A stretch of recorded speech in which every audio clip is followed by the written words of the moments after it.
warahmatullahi wabarakatuh.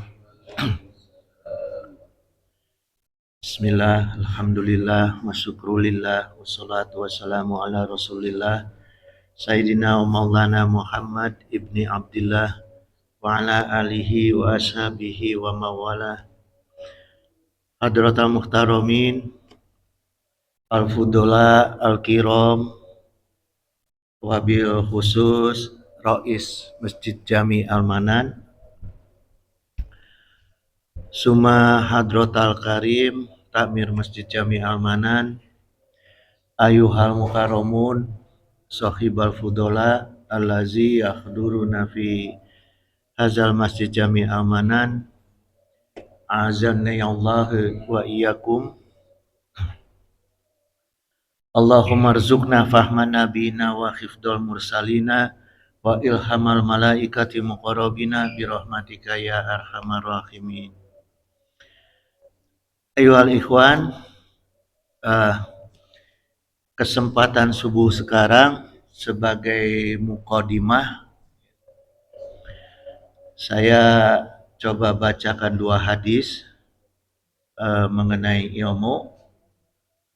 Pertama, waqala Nabiya sallallahu alaihi wasallam li antakhdua, sungguh ketika pergi, ya, li-nya ini taukid, antakhdua, sungguh ketika kamu itu pergi di waktu pagi. Jadi takhdu itu goda yakhdu godwan, artinya awal pagi, awal hari, ya, pagi-pagi sekali lah, berangkat sebelum matahari terbit, ya. Nah, ketika kita pergi sebelum matahari terbit, fata'alama ayatan min kitabilillahi, kemudian tujuannya untuk mempelajari satu ayat dari kitab Allah, dari Al-Quran, khairum min ibadati sanatin, lebih baik dari ibadah 1 tahun. Nah, ya. Jadi jemaah nih kalau sebelum sholat subuh udah datang ke sini, kemudian dilanjutkan setelah sholat berjamaah dilanjutkan kajian, nah itu lebih baik daripada ibadah 1 tahun. Itu jemaah, ya, fadilahnya itu. Wa qala nabiyya aidon ta'alamu wa alimu.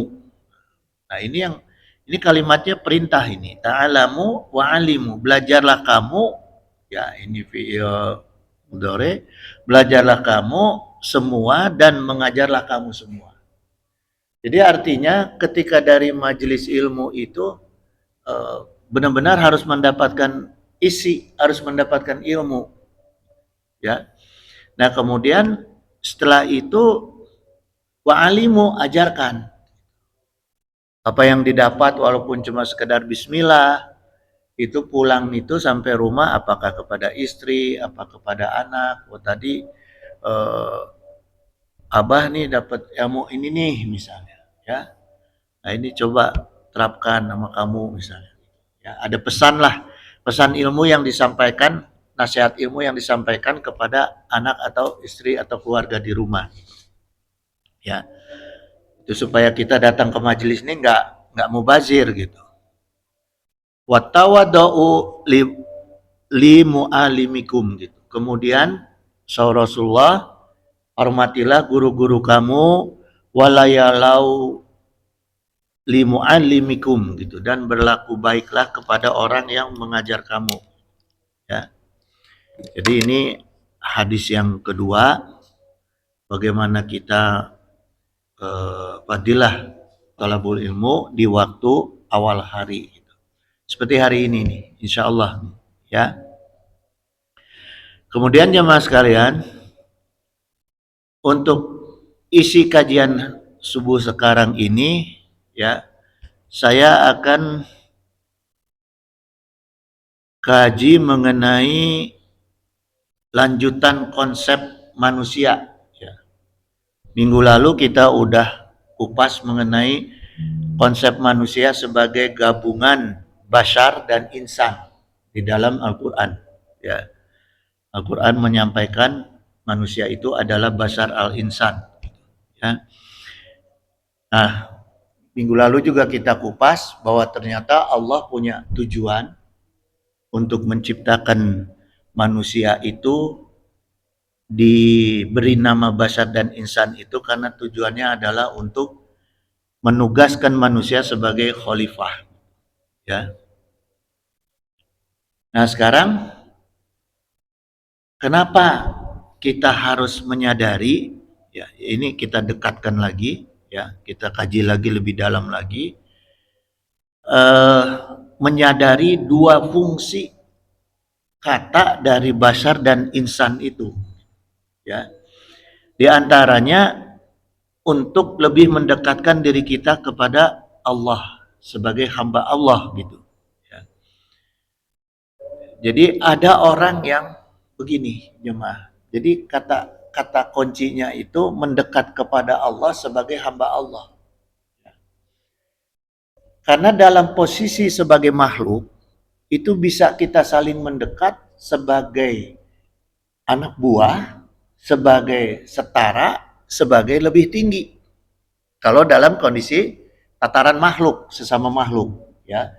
Saling mendekatnya itu variasinya bisa seperti itu.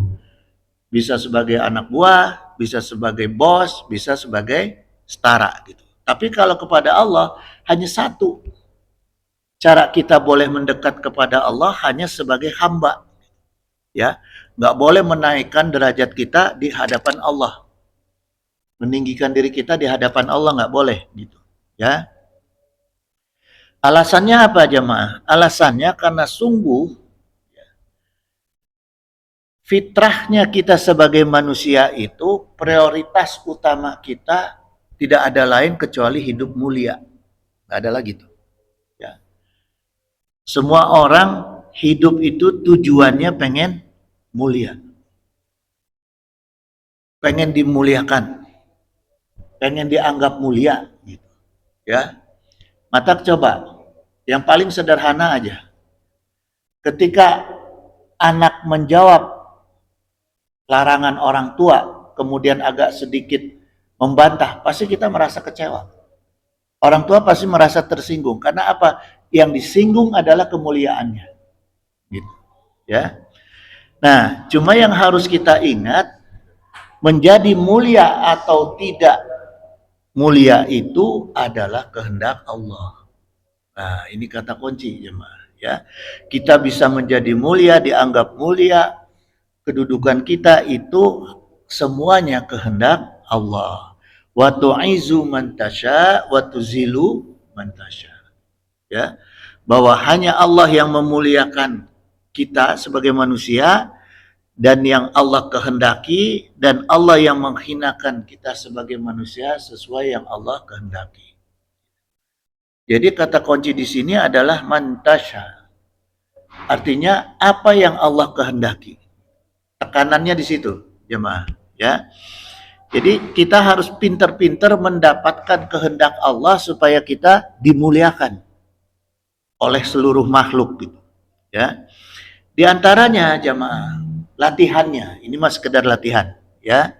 Latihannya itu bagaimana kita bisa tidak kecewa kalau dihina dan kita bisa tidak bangga kalau dimuliakan. Itu dulu latihannya, ya. Jangan merasa kecewa misalnya karena biasa dipanggil ustadz, dipanggil kiai, dipanggilnya Kang Haji, kecewa, turun derajat. Nggak boleh, ya. Atau misalnya biasa merasa dimuliakan, kemudian tadinya biasa-biasa aja, tahu-tahu dipanggil kiai, dipanggil ustadz, jadi takabur, nggak boleh juga. Nah, itu latihan. Latihan menjaga stabilitas nurani kita, stabilitas hati kita, ya, untuk tetap dalam keadaan sebagai hamba Allah. Nah, inilah pelajaran sufi, jemaah. Sekarang saya mau tanya sama jemaah, pilih hidup tasawuf tidak punya duit atau pilih hidup tasawuf punya duit? Nah, Pilih mana? Ya, hidup bertasawuf tapi banyak harta, dan hidup bertasawuf tidak punya harta. Nah, ya kan? Ini kan kata Pak Haji tadi berat ya. Berat untuk memilih. Nah, supaya nggak berat, tetapkan diri kita sebagai hamba Allah. Udah, itu aja. Ya, sehingga apa? Kita nggak ada beban. Nggak ada beban diri kita sebagai manusia. Gitu. Ya. Kemudian jemaah, kalau telaahnya kemarin itu, ya, mengenai kupasan saya mengenai khalifah mengenai manusia. Nah, kemudian pertanyaannya, di mana sekolahnya untuk memahami konsep manusia gabungan dari bashar dan insan, gitu, ya, yang Allah kehendaki sebagai khalifah.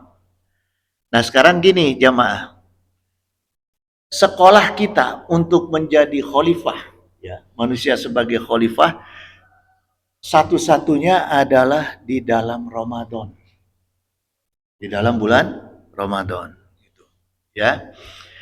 Apa perintah makna Ramadan yang sesungguhnya?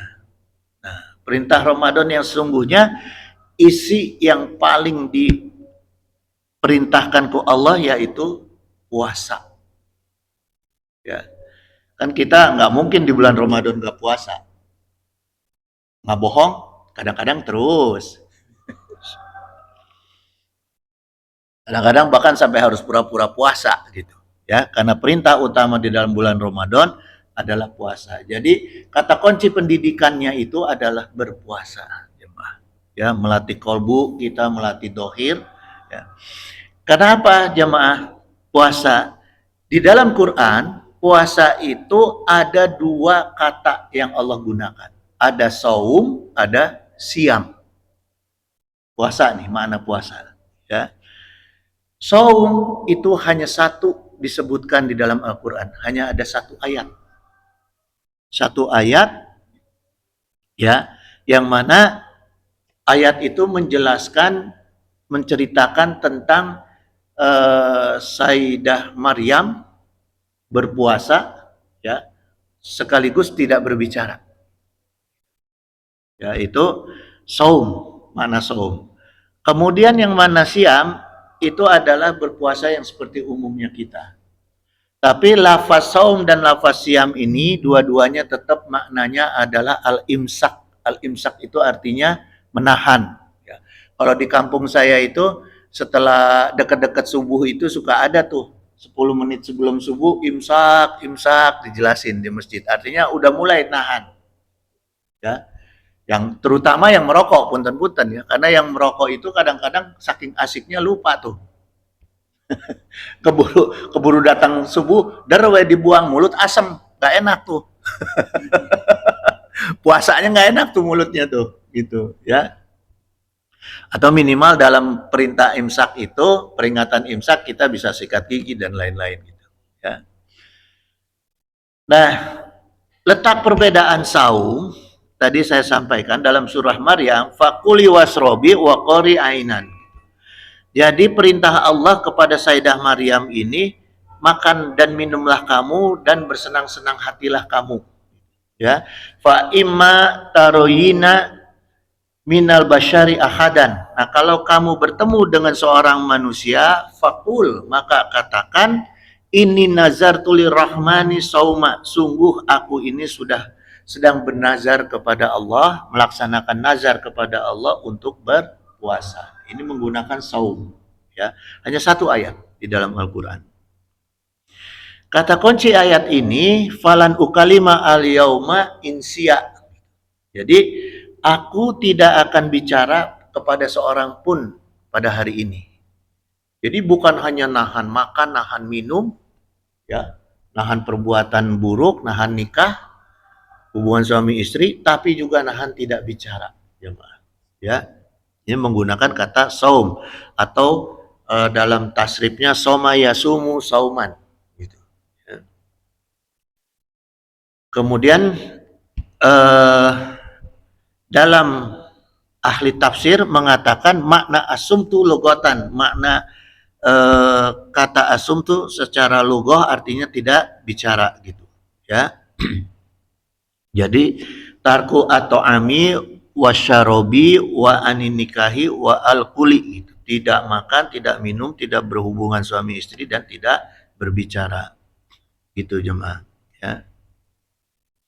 Kemudian apa kondisinya Sayyidah Maryam ketika melaksanakan saum? Ya. Telaahnya gini jemaah. Dalam ayat selanjutnya diceritakan bahwa Nabiullah Zakaria alaihissalam itu kaget melihat kondisi Sayyidah Maryam yang sedang saum ya di dalam satu ruangan. Jadi kalau kita siam itu kan keluar rumah, keluar ruangan. Kalau saum enggak, di dalam ruangan. Mengunci diri di dalam ruangan. Maka ketika ditengok ke Nabi Zakaria, itu Nabi Zakaria bertanya kepada Sayyidah Maryam, dari mana kamu mendapatkan? Qala ya Maryamu annalaki haza. Dari mana kamu mendapatkan semuanya ini? Jadi Sayyidah Maryam itu tidak pernah dapat kiriman dari ayahnya selama saum itu, tidak pernah dapat kiriman apapun ke ruangan itu, ke dalam ruangan itu. Ternyata ketika ditengok ke Nabi Zakaria, isinya penuh dengan makanan. Buah-buahan, minum, semua rezekinya cukup, lebih bahkan. Ya. Kemudian dijawab ke Sayyidah Maryam, qalat huwa min indillahi gitu. Sayyidah Maryam mengatakan bahwa semuanya ini berasal dari sisi Allah. Cuma Al-Quran tidak menjelaskan teknisnya. Dijelaskan bahwa ini adalah sumbernya datang langsung dari Allah. Innallaha yarzuqu may yasha'u bighairi hisab.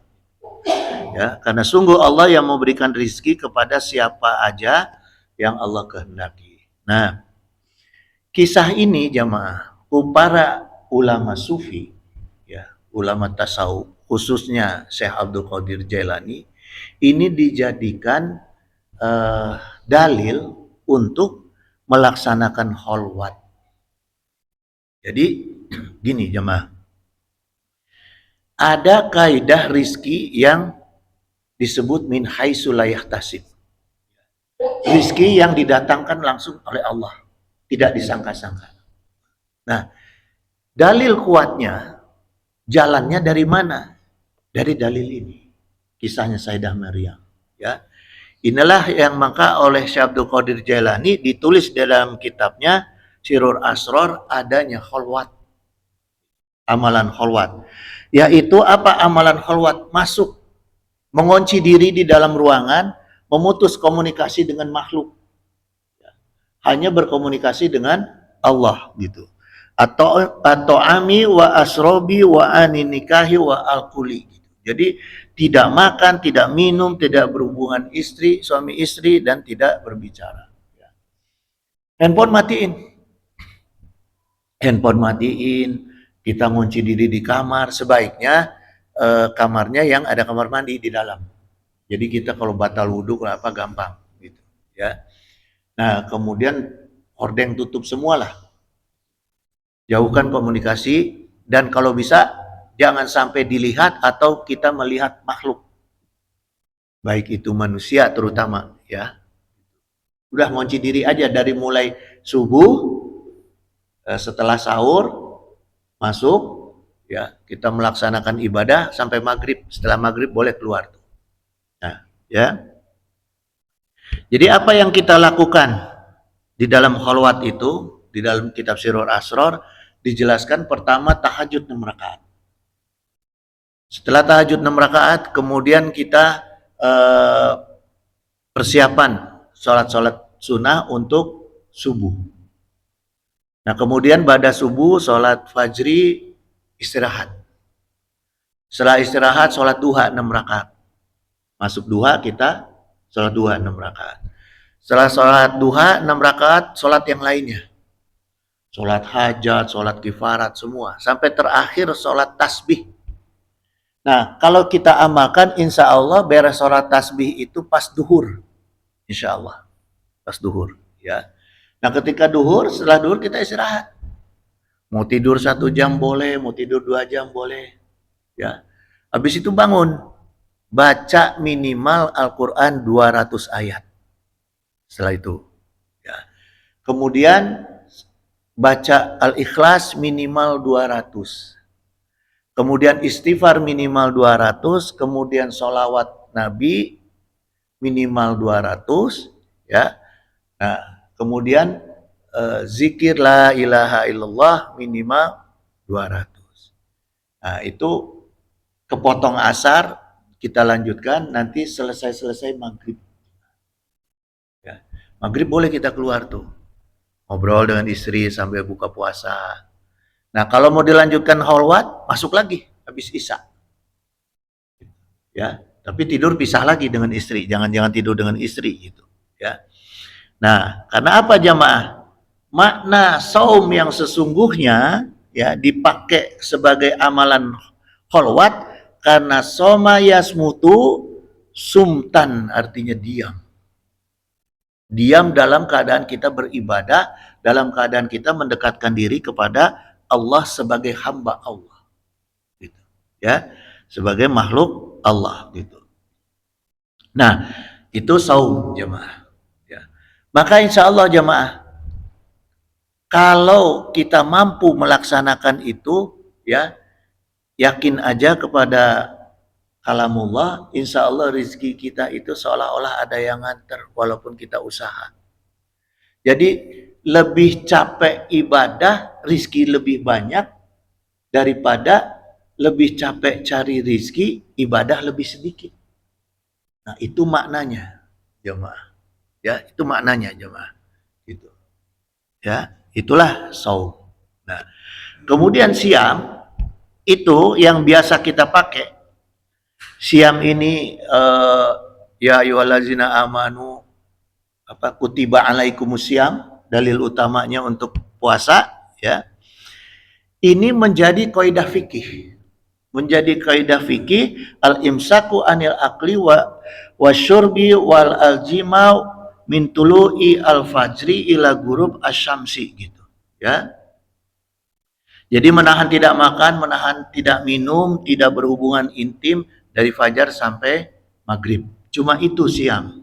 Ma'an an-niyah gitu, dengan niat tertentu. Nah, siam harus pakai niat. Siam, cuma ya. Maka jangan salah nih. Kalau kita di bulan Ramadan ini diingat-ingat untuk persiapan Ramadan tahun depan. Ya. Kalau kita puasa, kalau mazhab Syafi'i setiap sebelum subuh harus niat. Nawaitu sama godin, ya. Selanjutnya sebelum subuh. Kalau sebelum subuh kita nggak sempat niat, itu makruh jemaah.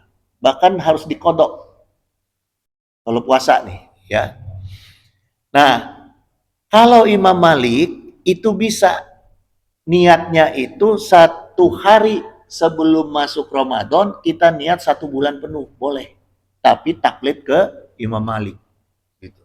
Niatnya, ya. Kalau Imam Hanafi yang penting hari itu, Imam Hanafi.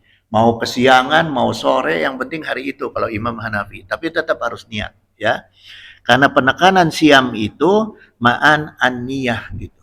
Ma'an niyah, ya. Gitu, jamaah.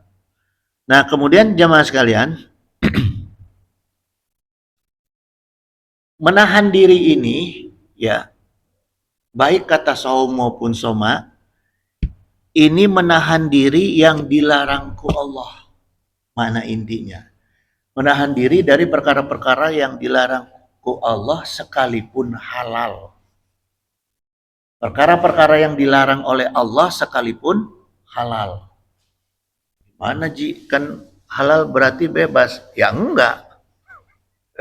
Kalau dalam puasa mah ada waktunya gitu, ya.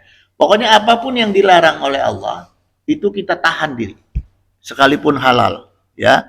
Misalnya pasca Ramadan nih, menahan diri dari perceraian. Halal gak cerai? Halal. Ya. Tapi tidak disuka dan dilarang oleh Allah. Kemudian menahan diri dari tidak patuh kepada Allah. taat tidak taat kepada Allah. Nah, itu juga menahan ya. Gitu. Ya. Padahal halal, tapi Allah tidak suka. Gitu. Ya, kemudian banyak perkara-perkara yang memang di antaranya misalnya saya tambah satu lagi, menolak nasihat. Nah, itu juga. Menolak nasihat itu bagian perkara yang halal tapi tidak disuka ku Allah. Dilarang sama Allah. Ya. Itu anak nolak nasihat orang tua, santri nolak nasihat guru misalnya. Ya, gitu jemaah. Nah, ini kata kuncinya dari saum dan halal. Kemudian jemaah sekalian,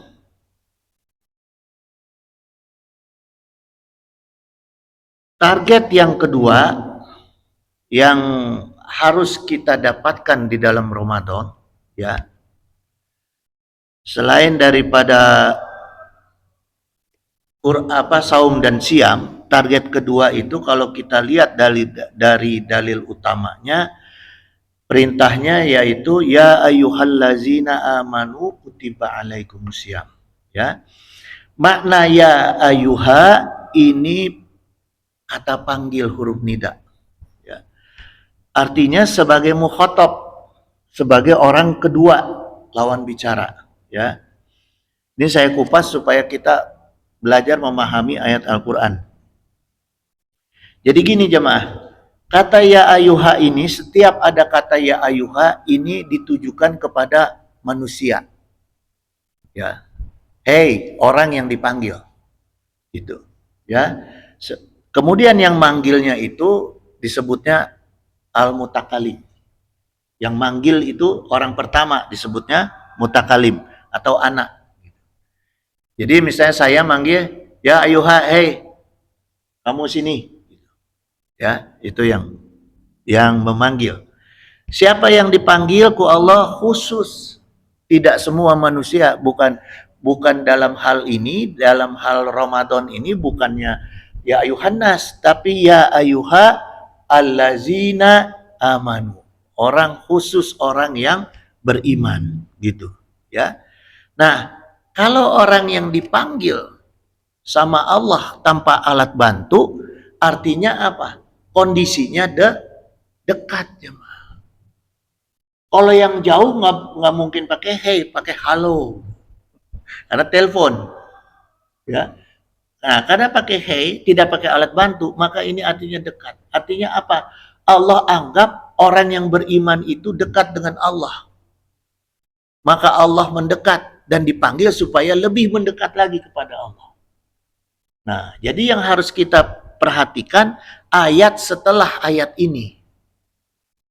Siapa yang Allah panggil supaya mendekat dan Allah dekati, ya, yaitu orang-orang yang mengikuti perintah Allah untuk berpuasa. Gitu. Ya. Nah, apa keuntungannya kita dekat dengan Allah? Wa iza sa'alaka ibadi ani, kalau engkau ditanya tentang aku, katakan fa ini qoribun, aku ini dekat.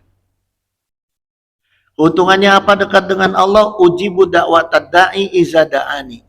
Semua doa kita itu diijabah ke Allah. Selama kita berdoa, memintanya hanya kepada Allah. Nah, jangan minta lagi sama yang lain. Ya. Itu hanya sungguh-sungguh minta sama Allah gitu. Ya. Yang kedua, falyastajibuli wal yu'minu bi gitu. Jadi yang kedua itu selain kita hanya minta kepada Allah, kita akan memenuhi semua perintah Allah. Menjaga supaya diri kita itu jangan maksiat. Jadi gini jamaah ya, ini satu perkara yang memang latihan. Ya. Ketika kita berdoa sama Allah, tentu kan kita punya tujuan untuk mendapatkan hasil dari doa. Pasti, nggak mungkin orang berdoa kalau tidak minta hasil. Nah, uji sama diri kita nih, ujiannya, ya, doa kita Allah itu benar ada apa enggak, ujiannya nih, ya. Setelah kita berdoa minta kepada Allah, setelah itu kita tahan diri dari maksiat sampai diijabah ku Allah. Kuat nggak kita? Coba, ya itu dulu. Ya Allah, saya minta motor. Doa. Nah, selesai doa, sesuai dengan syarat-syarat doa. Ya, kita tahan diri dari maksiat, tahan diri dari mengecewakan Allah, kemudian kita tahan diri untuk selalu taat sama Allah, sampai diijabah ku Allah. Berapa lama? Nah, dari situ kita bisa ngukur, oh saya ternyata masih kurang ibadah saya, oh saya ternyata masih kurang, masih lebih banyak nafsu hayang motorna daripada maslahatna. Gitu. Ya, nah, itu kita tahan, itu aja latihannya, jemaah. Ya, supaya kita nggak suudon, ya Allah saya capek-capek puasa, capek-capek doa nggak diijabah, dah ente nggak doa anak itu.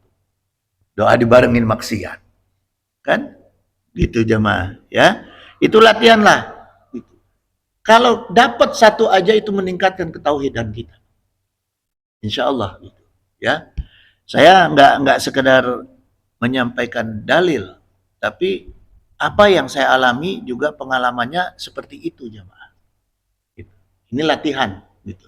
Ya. Kemudian jemaah sekalian,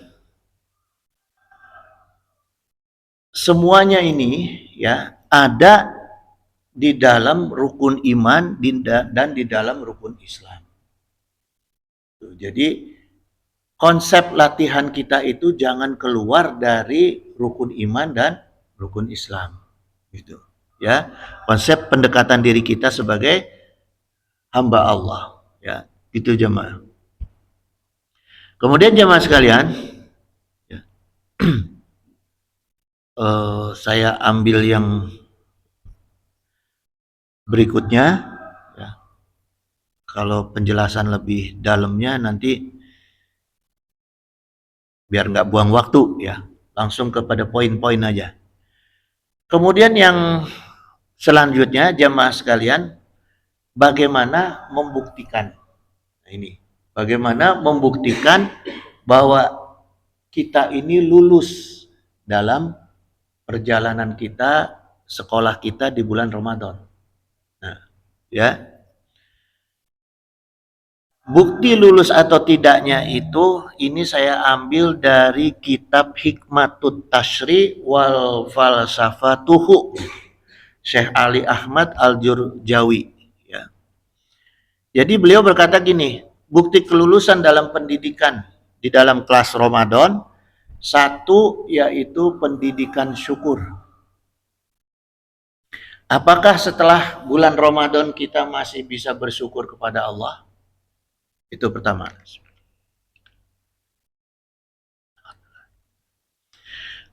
Wa in ta'udu nikmatallahi la tuhsuha gitu.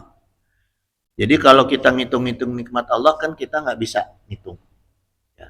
Jadi sekarang latihan pertama kita setelah Ramadan tuh kita masih bisa nggak bersyukur. Ya, melanjutkan. Yang kedua adalah pendidikan untuk menjaga amanah. Kalau di bulan Ramadan kita kuat menjaga amanah dari Allah untuk berpuasa, masa di luar Ramadan kita nggak kuat untuk menjaga amanah? Kan puasa itu perkara yang paling berat, panas-panasan, masih nahan, itu tuh amanah itu. Sesungguhnya kita sedang menjaga amanah dari Allah. Ya, latihannya. Nah, jadi jangan sampai di luar Ramadan kita nggak bisa jaga amanah. Ya, la imana liman la amanata lahu, tidak sempurna iman seseorang kalau tidak ada amanah dalam dirinya. Ya. Wala dina liman la ahdalahu, dan tidak sempurna agama seseorang kalau tidak menunaikan, kalau tidak membayar janji. Al-wa'du dainu. Jadi kalau punya janji harus dibayar. Ya, jangan pernah menyepelekan janji. Itu jemaah. Ya. Itu pendidikan kedua yang harus kita jaga di luar Ramadan. Yang ketiga, pendidikan yang paling penting yaitu untuk berusaha membedakan diri kita dengan binatang. Jadi sesungguhnya selama di bulan Ramadan, ketika kita benar melaksanakan Ramadannya, itu kita sedang berlatih membedakan diri kita sebagai manusia dengan binatang. Ya, laulal ilmu lakana nasu kal bahaimi gitu. Kalau tanpa ilmu manusia seperti binatang. Jadi di antara pembeda kita manusia dengan binatang adalah ilmu. Ya. Semakin sedikit ilmu kita terhadap hukum-hukum Allah, itu semakin mirip kita dengan binatang. Ya. Jadi cara latihannya, usahakan setiap apapun yang akan kita amalkan, yang akan kita kerjakan, atau yang akan kita bicarakan, kita pikirin dulu, sesuai enggak dengan dalil, melanggar enggak, gitu. Ya, misalnya mau berbicara, kita mau berbicara masalah agama, tahu-tahu tapi ada selingan yang keluar dari perihal agama. Nah, boleh enggak? Jadi usahakan kontrol alam pikiran kita, alam akal kita, dan kolbu kita, apa yang akan kita perbuat atau apa yang akan kita sampaikan, kita bicarakan itu tidak keluar dari kaidah agama. Itu dulu latihannya, ya. Nah, kalau udah begitu, insya Allah tuh nggak akan marah-marah tuh, insya Allah. Ya. Istri bikinin kopi pakai garam, ke mau dicarekan kurang, wah. Wah, karena apa? Karena kita udah berlatih. Oh, saya marah nih, ternyata melanggar hukum Allah. Jadi sabar, turun lagi, ya. Itu jemaah. Sebetulnya zaman sekarang mah lebih enak. Zaman sekarang mah. Saya kalau lagi kesel nih di rumah, masuk ke kamar, buka-buka HP. Tinggalkan itu orang. Mau anak, mau istri, pokoknya kita kan suka, namanya manusia suka ada benturan. Lagi nggak enak, daripada saya teruskan bicara, akhirnya bukan jadi nasihat, akhirnya jadi provokasi, lebih baik saya ke kamar. Baca apa kek, kutak-katik HP kek. Tapi ulah kutak-katik HP yang dosa-dosa juga. Gitu. Gitu ya. Nah, itu latihan jemaah. Latihan, kalau enggak kan terus panjang itu. Gitu, ya. Makanya banyak apa namanya? Banyak piring terbang di rumah tuh gara-gara itu. Gak bisa nahan diri. Ya. Sendok bunyi dikit asa bom, padahal mah sendok gitu. Kalau nggak lagi marahan mah sendok bunyi biasa aja. Gitu, ya. Nah, itu latihannya jemaah. Ya. Jadi bagaimana mengisi semua amal dan perkataan kita itu dengan ilmu. Ya. Itu jemaah.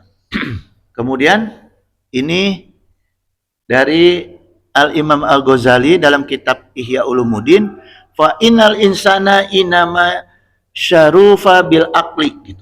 Sungguh manusia itu dimuliakan, ya, dibedakan dengan makhluk lainnya, terutama binatang, karena akalnya. Nah, itu jemaah, ya. In kana laka aklun falaka fadlun. Di mana kita menggunakan akal kita, maka kita akan menjadi orang-orang yang utama gitu. Wal aqlu nurun, akal itu adalah cahaya fil qalbi, cahaya di dalam hati, yumayyizu bainal haqqi wal batil, ya. Akal itu adalah cahaya di dalam hati yang bisa membedakan antara yang benar dan yang batil. Ya, itu cahaya. Jadi di antara latihan kita di dalam Ramadan itu supaya di luar Ramadan itu tidak menggunakan akal kita untuk ngakalin orang lain. Ya. Tidak menggunakan akal untuk ngakalin orang lain. Nah, ini kadang-kadang kan kita Suka gitu tuh, kumacarana supaya orang lain nurut sama kita diakalin we kurang. Gitu. Ya. Kemudian Rasulullah SAW menyampaikan la dina liman la aqlalahu. Tidak sempurna seorang yang beragama ya kalau tidak menggunakan akalnya. Jadi kita beragama nggak akan sempurna kalau tanpa akal. Gitu, jamaah sekalian. Ya. Kemudian pendidikan keempat pasca Ramadan yang harus kita terapkan ya dalam kehidupan kita itu yaitu puasa untuk kesehatan. Nah ini masuk ke dalam manfaat dohir ya karena puasa itu melatih apa tidak rakus sekalipun dalam perkara yang halal ya. Kemarin saya agak rakus sedikit, hayo pulang balik ke rumah sakit, darah naik, ya kan, tensi naik, agak rakus saya sedetik, gitu. Maka di bulan Syawal itu pasca Ramadan disebutnya Syawal atau syala. Syala itu artinya apa? Bertambah, meningkat. Karena kebiasaan orang setelah Ramadan itu kebanyakan makannya nggak kontrol. Nah, meningkatlah semua tuh, mulai dari kolesterol semua meningkat. Ya. Itu jamaah. Nah, kemudian ini ada satu dalil yang menarik bagi saya, ya. Ini Rasulullah yang menyampaikan. Ya. Al-Maidatu baitud da'i. Perut itu rumahnya penyakit. Rasulullah menyampaikan perut itu rumahnya penyakit. Ini kaitan dengan makna puasa pasca Ramadan ya yang harus kita lanjutkan puasa untuk kesehatan dohir. Wal hamiyatu ra'sud da'i itu. Kemudian menjaga makan itu adalah sebaik-baiknya obat, puncaknya obat. Nah, karena perut pusatnya penyakit, ya menjaga pola makan itu sebaik-baiknya obat. Gitu. Ya. Jadi kalau kita mau menjaga supaya tidak minum obat, ya jaga makan. Gitu. Ya, wa itu kuli badanin ma'audatu gitu. Dan berikan setiap tubuh kita itu apa yang sudah terbiasa. Nah, ini Rasulullah sampai ke sana jemaah. Ya. Maknanya apa? Kalau kita emang biasa makan nasi, udah jangan rakus. Ulah yang burger, yang pizza, yang segala. Ya. Jangan pengen yang lain. Pengen pizza, pengen ini campur-campur. Biasa nasi jengkol, ya pengen dengan yang lain-lain. Ya. Jadi dikatakan oleh Rasulullah, apa yang biasa kita makan udah itu aja. Sehingga kita tidak rakus makan. Gitu. Kalau nyicipi mungkin boleh. Ya. Di antara perkara Rasulullah bahkan yang halal aja dijauhi oleh Rasulullah seperti dob. Ya. Kadal gurun itu dob itu dihalalkan oleh Rasulullah oleh Allah, tapi nggak dimakan oleh Rasulullah. Ya. Karena apa alasan Rasulullah? Saya belum pernah makan, bukan haram, enggak. Tapi Rasulullah menyampaikan belum pernah. Jadi membiasakan diri bagaimana kita mengkonsumsi yang udah biasa aja lah, ulahnya nyawanan gitu. Ulah sok tahu pengen nyobain yang lain gitu. Ya. Itu salah satu cara mengatur pola makan yang sehat, ya. Nah, kemudian kaidah utama pendidikan Ramadan itu untuk melemahkan syahwat. Jadi melatih di bulan di bulan pasca Ramadan itu kita untuk menjaga supaya nafsu kita itu nafsul mutmainah. Yang akan kita kedepankan hanya sekedar nafsu mutmainah. Gak ada nafsu syahwat dan lainnya, ya. Kemudian yang keenam itu bagaimana pendidikan Ramadan itu bisa menjadikan kita itu peka, ya, peka terhadap orang-orang yang berketidakmampuan, orang-orang fakir, orang-orang miskin, melatih sedekah lebih banyak, melatih infak jariah lebih banyak. Nah itu diantara 6 ya makna Ramadan yang harus kita lanjutkan di luar Ramadan gitu jemaah ya. Kemudian jemaah sekalian, selanjutnya saya lanjutkan aja minggu depan ya. Intinya yang penting kita jaga, udah Syawal udah lewat, udah 1 bulan lebih kita melewati Ramadan. Jaga sampai Ramadan ke depan itu kita singkatnya itu jangan gunakan rumus 3H. Ini bahasa saya aja ya. Tinggalkan rumus 3H. Halal, haram, hantam terus, jangan. Ya, pokoknya 2H aja. Perkara yang harus kita amalkan. Yang haram tinggalkan, yang halal jalankan gitu. Ya, hantam terusnya jangan.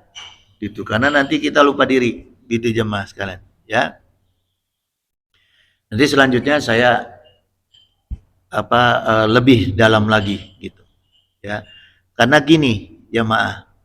Al-Imam Ghazali ya menyampaikan bahwa i'lam anna sa'adata kulli syai'in. Ketahuilah bahwa kebahagiaan segala sesuatu, kebahagiaan kita di dalam diri kita ini ya, kita bisa merasakan segala macam kebahagiaan di dalam kita itu walazatahu dan kenikmatan, kelezatan di dalam diri kita itu warohatahu dan istirahat kita, ketenangan kita di dalam hidup kita itu takunu bimaktado tob'ihi. Tob'i itu artinya tob'un ya.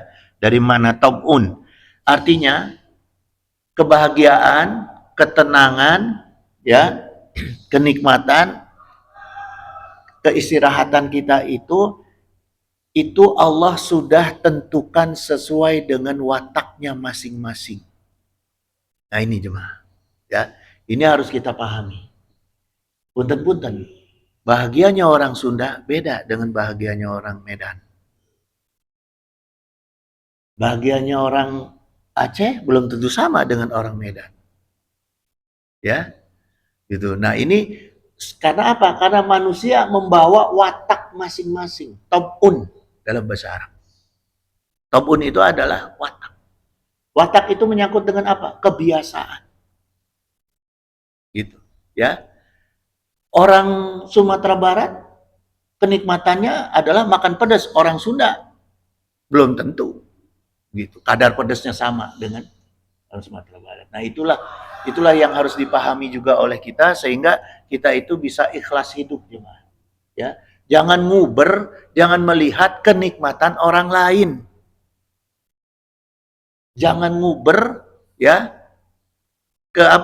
kebahagiaan orang lain.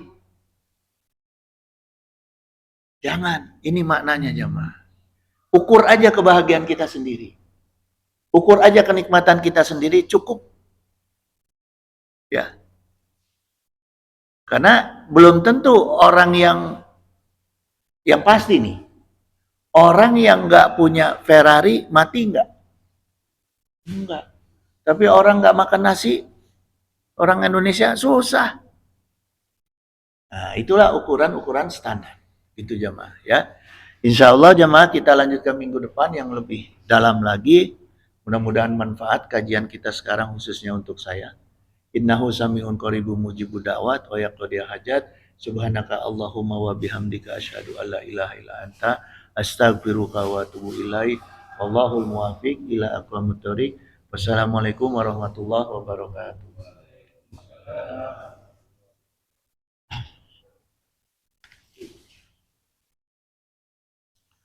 Allahumma sholli wa sallim wa barik ala sayyidina wa syafi'ina wa habibina wa maulana Muhammad wa sallim wa radhiyallahu ta'ala an sadatina sabi sayyidina Rasulillahi ajmain. Amin ya Allah ya mujibu da'wati sa'ilin. Allahumma anta rabbi la ilaha illa anta khalaqtani wa ana abduka wa ana ala ahdika wa ahdika mastata'tu a'udzu bika min syarri ma sana'tu wa bulaka bi ni'matika alayya wa bu bi zanbi faghfirli fa innahu la yaghfiru dzunuba illa anta. Allahumma a'izal islamana wal muslimin. Allahumma ansur ikhwanana muslimin. Allahumma ansur mustad'afina fi Palestin, Allahumma ansur mujahidina fi Palestin, Allahumma ansur muslimina wal muslimat fi Palestin, wa fi baladi sami wa fi kulli makanin wa waqtin, Allahumma ahlikil kafaratal musyrikin, Allahumma damiril yahuda wa syatis samlahum wa farik jam'ahum, Allahumma salimna wa walidina wa auladana wa ikhwanana wa akhbabana wa zawjatina min jami'i makhawifid dunya wa akhirah wa ahwalihima istajib ya Allah ya mujibu da'wati sa'ilin, Allahumma alhimna rusdi wa izna min sari nafsi, Allahumma agnina bi ilmi wa zaina bi khilmi wa akhrimna bi taqwa wa jamilna bi afiyah, Allahumma anfa'na bima 'allamtana wa 'allimna ma yanfa'una wa zidna ilman walhamdulillahi ala kulli halin wa na'udzubika min syarri ahlin nar bi rahmatika ya arhamar rahimin, Allahumma hdina bi hudaka waj'alna mimman yusyari'u fi ridaka wa la tuwalina waliyan siwaka wa la taj'alna mimman khalaka amraka wa asaka wa hasbunallah wa ni'mal wakil, ni'mal maula wa ni'man nasyir, wa la haula wa la quwata illa billahil aliyyil azim, Allahumma la sahla ila ma ja'altahu sahlan, Allahumma tufbi fi taysyiri kulli asir fa innaka taysyira kulli asirin alaika yasir was'aluka yusra wal mu'afata fid dunya wa akhirah, Allahumma ja'al auladana imanan bika wa tasdiqan bi kitabika wa wafa'an bi ahdika wa tiba'an li sunnati nabika Muhammadin sallallahu alaihi wasallam, Allahumma ja'alhum salihina abidina ta'ina qa'imina bi ta'atika hafidina li amrika mustanibina linahika waj'alhum aminina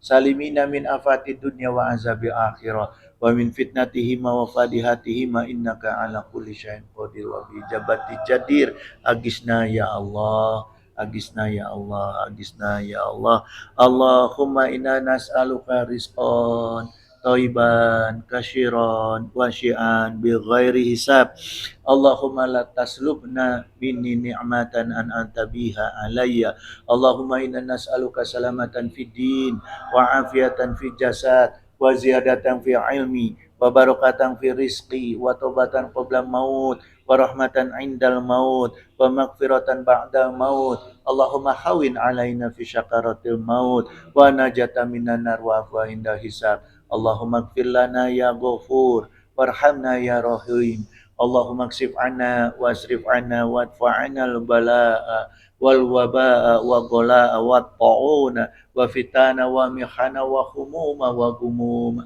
wa kuruba wa azana wa syada'ida wa syara'adaida wa syarad dhalimina ma la yaksibuhu ghairu, wa sallallahu ala sayyidina Muhammadin wa ala alihi wa sahbihi wa barik wasallam, subhana rabbika rabbil izzati amma yasifun wa salamun ala mursalin walhamdulillahi rabbil alamin. Fatihah.